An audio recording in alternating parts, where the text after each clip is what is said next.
Hi everyone, I'm children's book author and illustrator Grace Lin. I'm the author and illustrator of all kinds of books, including picture books like this, A Big Mooncake for Little Star, and novels like this, The Year of the Dog. But I would say probably my most popular book is this book right here, Where the Mountain Meets the Moon. Now, this book is about a young girl named Min Lee who's on this journey to try to find the old man of the moon so she can change her family's fortune. Now, as Min Lee goes on her journey, she meets all these different people and all these different creatures, and they each tell her a story.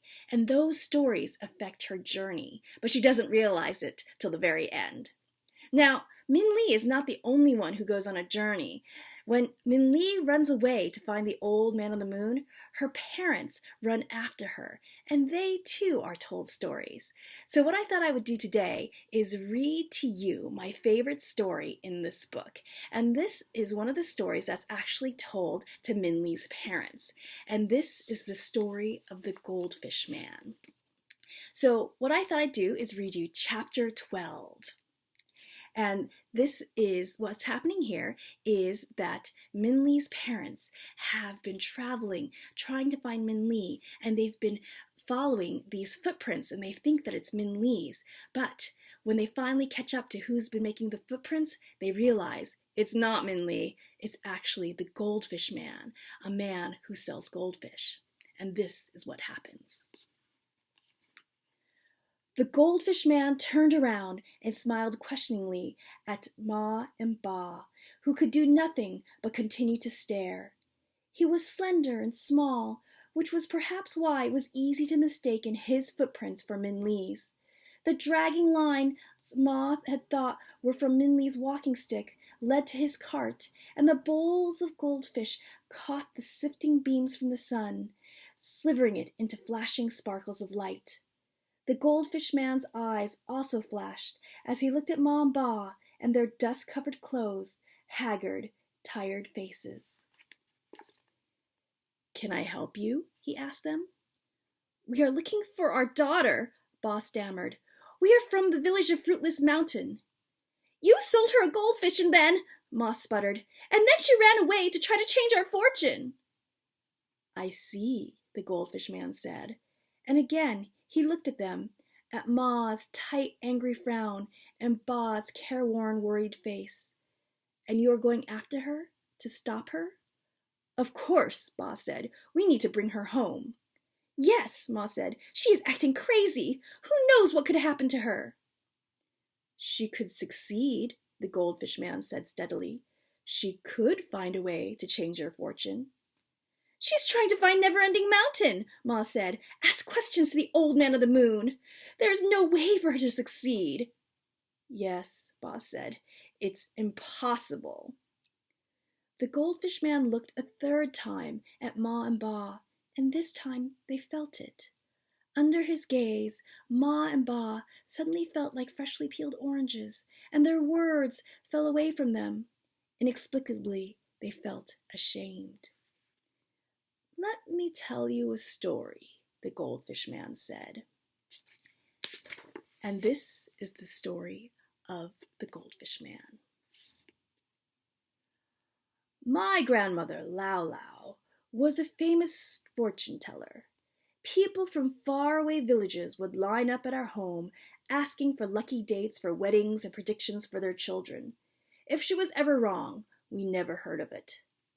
But a week before my 19th birthday, we heard her moaning in her room.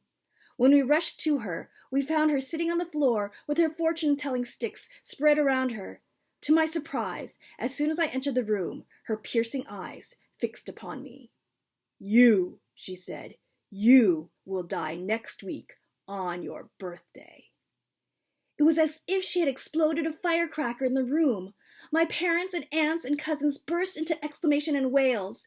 "It is true, it is true," my grandmother insisted. "I have checked and rechecked over and over again, and the sticks always say the same. Next week, on his 19th birthday, he will die. That is his fortune." I could not believe it. How could this be? But my belief in my grandmother was unshakable.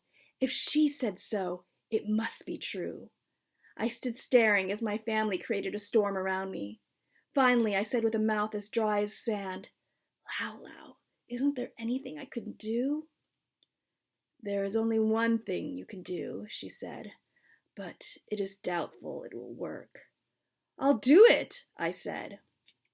"First," Lao Lao said, "we must get a bottle of the finest wine and make a box of sweets." So Lao Lao went to the rich magistrate of the town and persuaded him to give her a bottle of his best wine. My mother and aunts hurried to the kitchen and prepared cakes, cookies, and sweetmeats with more care than ever before. And then Lao Lao went to her room and began to read her fortune sticks. When she came out, she gave me the box of sweets and the bottle of wine and sat me down. "Listen to me carefully," she said. "You must do exactly as I say. Tomorrow morning, you must walk north of the village. Do not stop until the moon begins to appear in the sky. When it does, you will see a mountain before you, and at the foot of the mountain, you will see an old man reading a book. Open the box of sweets and the bottle of wine and set them by him, but do not say a word unless he speaks to you first. This is the only chance we have to change your fortune." So the next morning I followed her instructions, and it was as she said. I walked all day, and when the sun finally withdrew from the sky, there was a vast mountain in front of me, whose tip seemed to touch the moon. Sitting cross-legged at the bottom was an old man reading a giant book. The light from the moon seemed to make him glow silver. I opened the bottle of wine and box of sweets and quietly laid them next to him. Then I sat and waited. The old man didn't notice me and continued to read. My mouth watered as the smell of the sweets drifted in the air, but I did not move. And even though the old man was engrossed in his book, he must have smelled them as well, because without lifting his eyes from the page, he began to eat. It was only when the bottle of wine was empty and he was eating the last cake that the old man lifted his head. He seemed surprised to see a half-eaten cake in his hand. "I've been eating someone else's food," he said to himself. He looked up and saw me sitting nearby. "You, boy, was this your food?" "Yes," I said, and I came closer as he beckoned. "Well," he said, "what are you doing here?" I told the old man my story while he rubbed his beard. When I finished, he said nothing, but began to turn the pages in his book. Finally, he nodded. "Yes, it's true," the old man said. "You are to live only 19 years. And he turned the book toward me, and in the moonlight, I read my name on the page. Next to my name was the number 19. "Please," I couldn't help asking, "isn't there any way to change it?" "Change it?" the old man asked, surprised at the thought. "Change the book of fortune?" "Yes," I nodded.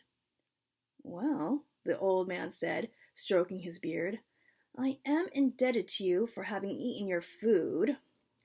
He took a paintbrush from his robe and studied the page. He said, "Maybe if... No, perhaps... Ah, yes, this is how it can be done."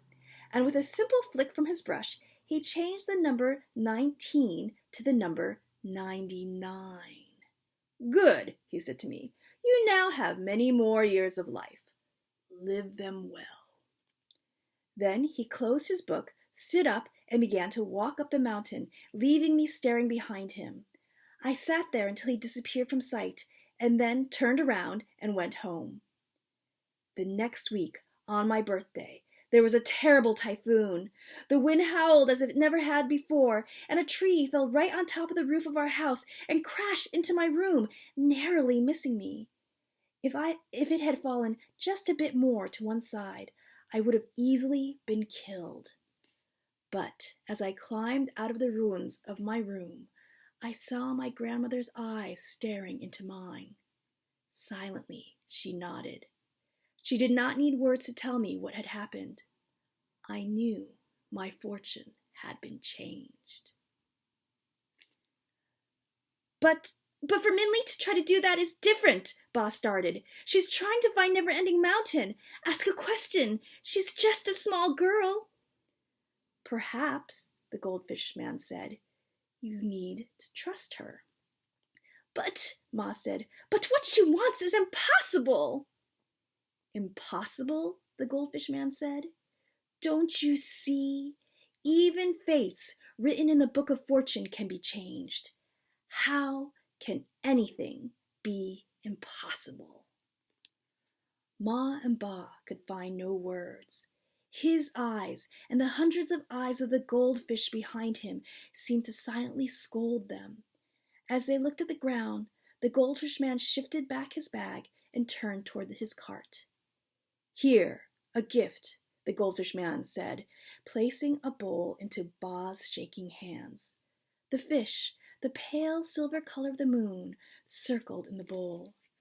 Perhaps, if you cannot trust that your daughter will find Never-Ending Mountain, you should trust that she will return home to you, because that is not impossible.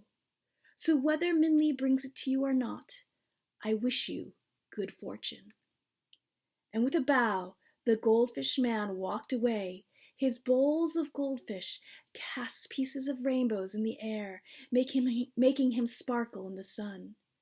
Ma and Ba stood and watched him until he looked like a twinkling star in the distance. So that was chapter 12 of Where the Mountain Meets the Moon. I hope you enjoyed it, and I hope you get to read the whole thing. Thanks so much. Hi everyone, I just wanted to quickly let you know that I have a new podcast just for kids. It's called Kids Ask Authors. It's where a guest author and I answer one kid question. And every episode ends with a kid book review, a kid poem, or even a kid joke, which means that kids can submit their own book reviews, their own poems, or even their own jokes, and we'll play it on the podcast. So you can have your child submit their jokes, their book reviews, and their poems to our podcast. Just go to www.kidsaskauthors.com and listen to the podcast too. It'll be a fun thing to do now. Thanks.